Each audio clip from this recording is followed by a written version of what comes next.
Tiens, un biopic sur un personnage français qui a fait l'une des plus belles merveilles du monde. Ça a l'air intéressant, n'est-ce pas Jean-Claudette? Bonjour à tous et à toutes, fans de cinéma, c'est Esprit Z, j'espère que vous allez bien, bienvenue dans une toute nouvelle vidéo réaction et comme vous l'avez vu dans le titre, nous allons réagir à la bande-annonce officielle du film Eiffel, une comédie dramatique biopic sur Gustave Eiffel, avec au casting Romain Duris et aussi Emma Mackey. Emma Mackey que l'on retrouvera bientôt dans Sex Education saison 3 ou dans le film Mort sur le Nil, réalisé par Kenneth Branagh, je crois en novembre, un truc du genre. Ah oui, et au casting on retrouvera aussi Pierre Deladonchamp. Et le film est réalisé par Martin Bourboulon, qui est réalisateur des deux comédies françaises Papa ou Maman, mais qui va bientôt réaliser 3 films Les Mousquetaires, avec un casting assez énorme. Je sais pas si vous avez vu les informations qui ont été données là-dessus, mais apparemment ça a l'air gros budget, énormément sérieux, ça a l'air dinguissime. Enfin, on ne sait pas encore, hein, rien n'a été tourné, là c'est au cours d'écriture, je sais pas, ou de pré-prod, mais en tout cas il prévoit de réaliser plusieurs films Les Trois Mousquetaires avec un putain de casting, donc on y croit. Ce réalisateur a commencé avec les comédies françaises, et là il essaye de passer à un cinéma français un peu plus qualitatif. Si vous n'aviez pas eu assez de preuves en 2020 et en 2021 que le cinéma français ne se résume pas qu'à des simples comédies françaises de chiottes, et bien ce film est là pour vous démontrer encore une nouvelle fois que le cinéma français aussi c'est des bons films qui osent des choses avec beaucoup de budget, et du coup ce film sur Gustave Eiffel sortira le 25 août au cinéma. Synopsis. Venant tout juste de terminer sa collaboration sur la Statue de la Liberté, Gustave Eiffel est au sommet de sa carrière. Le gouvernement français veut qu'il crée quelque chose de spectaculaire pour l'exposition universelle de 1889 à Paris, mais Eiffel ne s'intéresse qu'au projet de métropolitain. Tout bascule lorsqu'il recroise son amour de jeunesse. Leur relation interdite l'inspire à changer l'horizon de Paris pour toujours. C'est sûr, voilà, parce que si vous connaissez un peu l'histoire de la Tour Eiffel, sachez que au départ elle devait être démontée, et finalement on l'a gardée. Et du coup, voilà, c'est le monument le plus beau de la Terre, c'est ça, hein. Non, non, je suis pas du tout fier d'être français, moi. Donc voilà, nous avons un biopic sur Gustave Eiffel et sur la construction de la Tour Eiffel. Mais on ne demande que ça, et c'est du cinéma français en plus. Mais c'est dingue. On met à l'honneur les personnalités françaises, hein, ces dernières années en biopic, hein, parce que entre Radioactive et De Gaulle en 2020, et là nous avons Eiffel, mais c'est dingue. Allez, c'est parti, nous allons réagir à ça tout de suite. Lumière, moteur, ça tourne, réaction. Sarah, qu'est-ce que tu penses du casting? Food. Ouais, c'est dingue, c'est absolument dingue qu'on puisse avoir Emma Mackey dans un film français. Elle est française, hein, mais elle joue à l'étranger, donc c'est vraiment génial. Et en plus, j'aime bien Romain Duris, la dernière fois que je l'ai vu, en fait, dans le seul film où je l'ai vu, c'était Dans la brume. C'est un film de SF qui est pas très bien aimé, mais moi, j'ai bien aimé. Voilà, Dans la brume, c'est cool. Oui, c'est un peu The Mist en France, mais c'est plutôt sympa Dans la brume. Et du coup, là, il va jouer Gustave Eiffel. Dinguissime. Transition souris.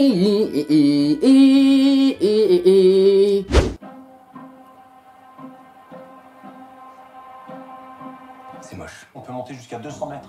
L'obélisque de Washington ne mesure que 169 mètres. C'est ça qui montera le plus haut. Gustave Eiffel. T'as pensé l'exposition universelle? Je vais pas recommencer. Je vois pas l'intérêt de construire un machin qui sert à rien, qui va falloir démonter juste après. Vous avez réponse à tout? La vie m'a appris à me méfier des surprises.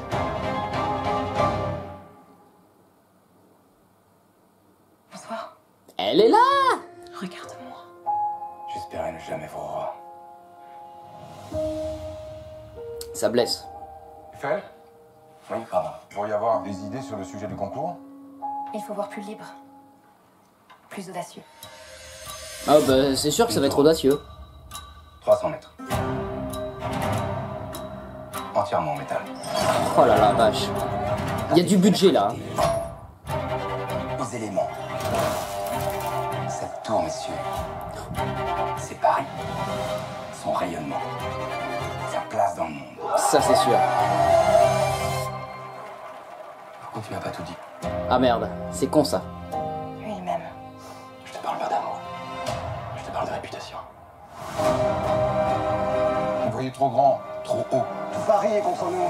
Ils en sont même à compter le nombre de morts que la tour va faire en s'effondrant. Non, non! Poussez-vous les oreilles! Carrément. Et ils vont baiser aussi, hein. Scandale. Tu as pensé au scandale? Ce que nous allons entreprendre, personne ne l'a jamais tenté. Nous allons construire un rêve.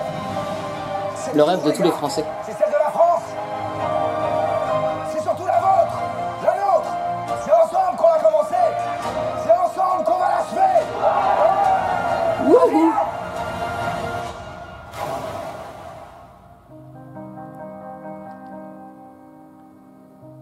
Ça a l'air splendide. au cinéma le 25 août. Eh ben, je serai le 25 août dans les salles de cinéma. Non, franchement, ça a l'air vraiment trop beau. Ça a l'air bien foutu et ça se voit qu'il y a du budget parce que, putain, c'est...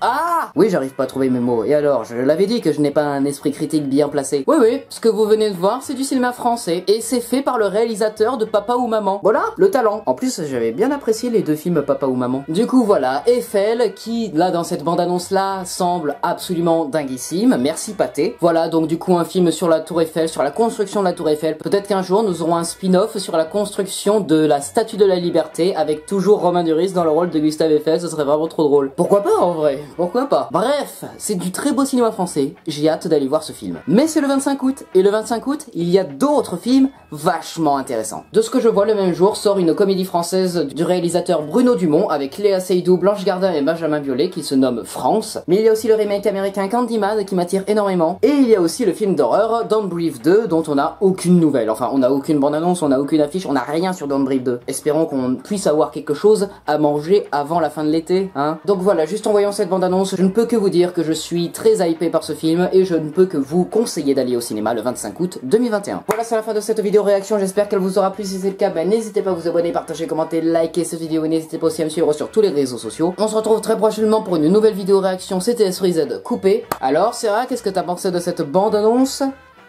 Food. Ouais, je sais. C'est un peu chiant qu'ils mettent encore une fois dans un biopic un mélodrame amoureux, voilà. Oh putain, on est amoureux tous les deux. Oh mais mon dieu, tu as quelqu'un dans ta vie. Oh putain, mon dieu, le prestige, il va prendre un sacré coup. Mais bon, je suis sûr que le reste du film sera sympathique, voilà.